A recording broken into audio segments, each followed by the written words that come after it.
আসসালামু আলাইকুম এভরিওয়ান, আপনারা সবাই কেমন আছেন? আশা করি আল্লাহর অশেষ রহমতে খুব ভালো আছেন। আমি আলহামদুলিল্লাহ ভালো আছি। তো আজকে ছোট্ট একটা রেসিপি শেয়ার করব আপনাদের সাথে, সেটা হলো খেজুরের গুড়ে দুধে ভিজানো পিঠা। তো এই দুধে ভিজানো পিঠার জন্য এখানে আমি এই যে চিতই পিঠা বানাই নিছি। তো বানানোটা শেয়ার করলাম না, কারণ আমি এর আগে অনেকবার আপনাদের সাথে শেয়ার করছি, তাই না? এই যে দেখেন একেবারে ছিদ্রযুক্ত পিঠাগুলা। এই যে পিঠাগুলা ভিজানোর জন্য আমি চুলায় দুধ বসাই দিছি।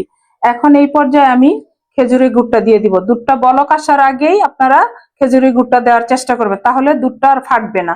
বিসমিল্লাহির রহমানির রহিম। যে যতটুকু মিষ্টি খান অতটুকু দিয়ে নিবেন। আমি এই জন্য গুড়ের মেজারমেন্টটা বললাম না। এখন আমি নেড়ে চেড়ে এই গুড়টাকে দুধের সাথে মিশিয়ে নিব। আর আজকের এই ছোট্ট রেসিপিটা যদি আপনাদের কাছে ভালো লাগে, তাহলে অবশ্যই এই শীতের মৌসুমে শীত যায় যায় করতেছে এই অবস্থায় আপনারা বাসায় ট্রাই করবেন, খাবেন, আর আমাকে কমেন্টসে জানাবেন। আর আমার চ্যানেলটাকে সাবস্ক্রাইব করবেন, লাইক করবেন, শেয়ার করবেন এবং কমেন্টস করবেন। প্লিজ আমার ভাই বোনেরা আমার পাশেই থাকবেন। এখন এই পর্যায়ে আমি 3 চামচ দিয়ে দিব গুঁড়া দুধ, আর একটু স্বাদ বাড়ানোর জন্য। আমরা সবাই কিন্তু দুধে ভিজানো পিঠা বানাতে পারি, তাই না? তো আমি আমার মতো করে দেখালাম, যদি একটু ভালো লাগে অবশ্যই ট্রাই করবেন। অনেকেই কিন্তু এই দুধে খেজুরের গুড়টা দেওয়ার পরে দুধটা ফেটে যায় এই বলে খেজুরের গুড়ের ভিজানো পিঠা খেতে চায় না। আপনারা এই আমার রেসিপিটা ফলো করে অবশ্যই করবেন। আমি যেইভাবে দিলাম তাহলে দেখবেন দুধটা আর ফাটবে না। এই যে দেখেন, এখন বলক আসা পর্যন্ত অপেক্ষা করব। আর এই গুঁড়া দুধটাও দিতে চেষ্টা করবেন, খাবোই যেহেতু একটু মজা করেই খাবো, তাই না?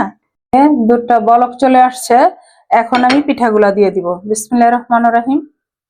আমার চুলার আঁচটা কিন্তু এখনো মিডিয়াম ফ্লেমে আছে। প্রথমে আমি পিঠাগুলা দিব, তারপর অফ করব।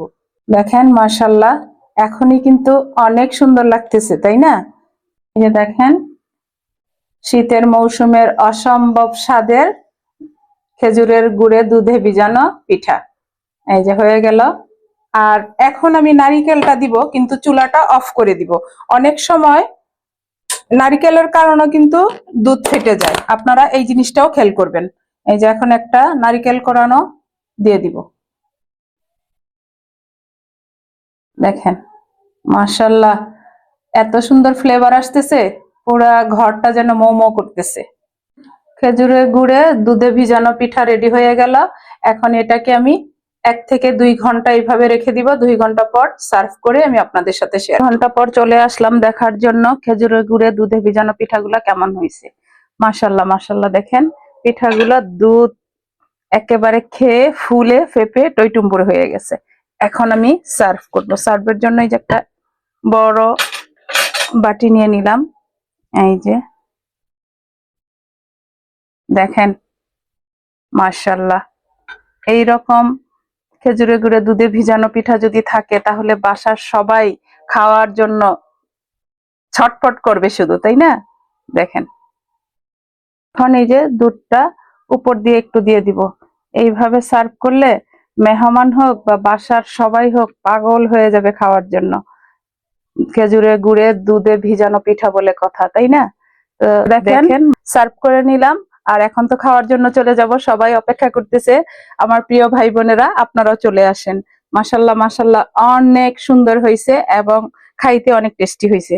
তো এই যে এখানে একটা নিয়ে নিলাম, আপনাদের সাথে একটু শেয়ার করি যে কেমন সফট হয়েছে মাত্র 2 ঘন্টার মধ্যেই। দেখেন দেখেন, মানে চামিচটা দেওয়ার আগেই ভেঙে যাচ্ছে, দেখেন। আর দুধগুলো একেবারে ভিতরে পুরোপুরি ভাবে ঢুকে গেছে। তো এইভাবে এই শীতের শেষ মৌসুমে খেজুরের গুড়ে দুধে ভিজানো পিঠাটা আপনারা অবশ্যই ট্রাই করতে পারেন। আশা করি অনেক ভালো লাগবে।